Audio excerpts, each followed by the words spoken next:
Well, hey guys, welcome to the studio. Today I'm sitting at my piano, not my usual starting point for these videos, because I want to show you something.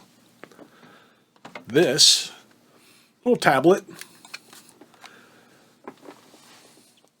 and that is, sorry for the glare, every control on my interface, from levels, sends, EQs, compressors, all the way from over here on my Wi-Fi, any adjustment I would need to make, and I don't have to run to my desk to do it.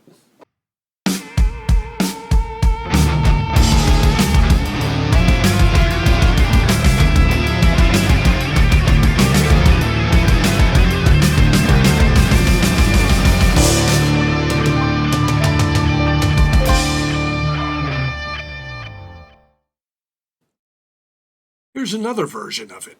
This one sits on my desk.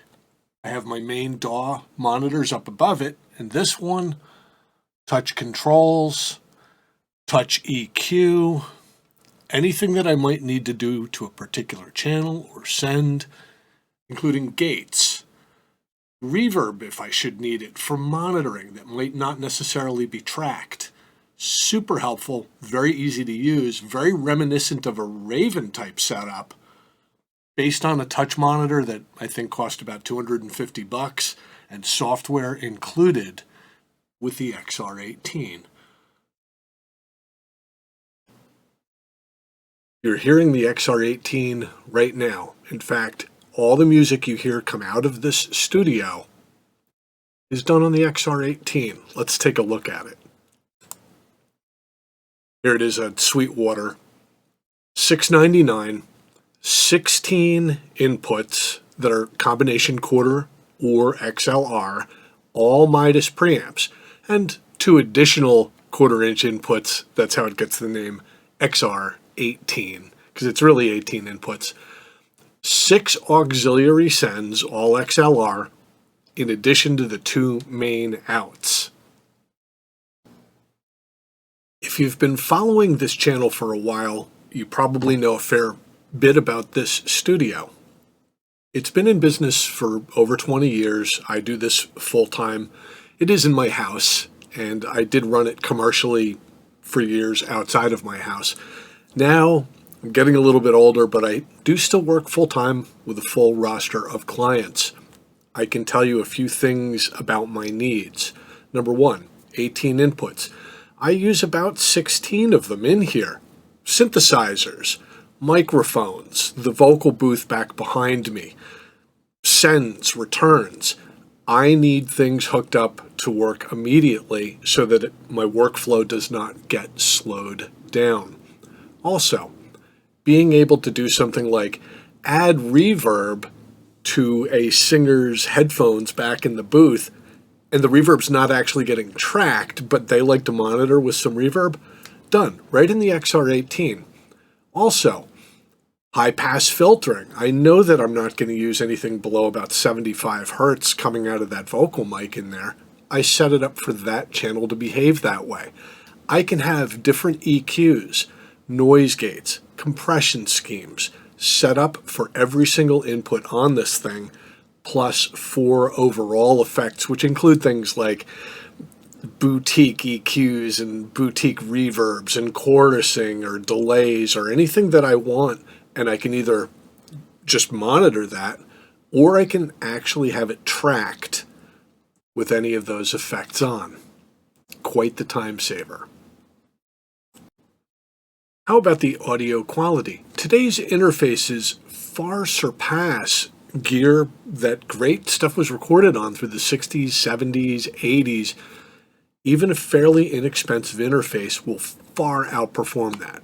The preamps do play into it. This particular interface uses Midas designed preamps. Midas, famous for consoles and great preamps. Behringer acquired them back in 2012, I believe, along with Clark Technic, brought their expertise into the fold, and has been using their technology ever since. Let's get a listen to some of the quality that we captured here.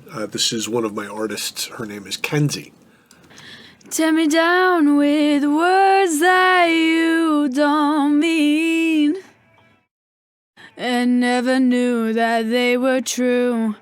Shatter pieces of a mirror on the floor you never would have seen till you opened the door. Here's that same clip. I've removed, I think, all the MIDI instruments, including the drums and everything. I want you to hear what was actually recorded.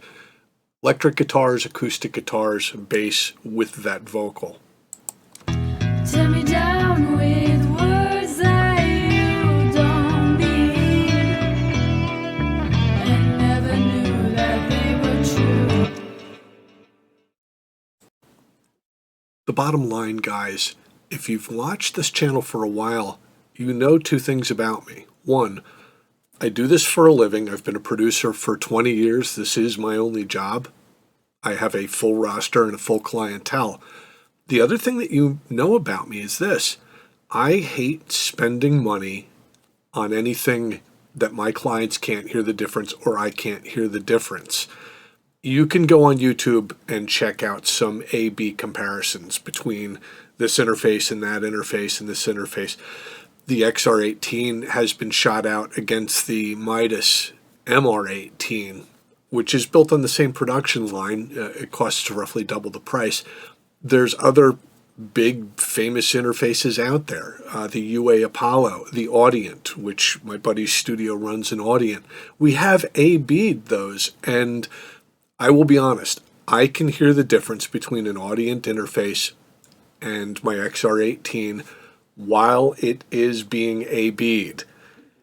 But if I were to walk out of the room and then walk back into the room and my buddy said, okay, which one is this? I couldn't tell you. It's only when I hear them switching back and forth. I hear that as maybe about a 1% difference.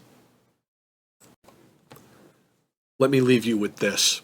When I was buying interfaces for the studio, when I was switching from old VS 2480 recorders, and I'm originally from analog tape, when I was coming into DAW-based recording, my first interface was a little Behringer UMC404 that had Midas preamps on it. I got very used to the sound and the capabilities, even though it only had 4 inputs on it.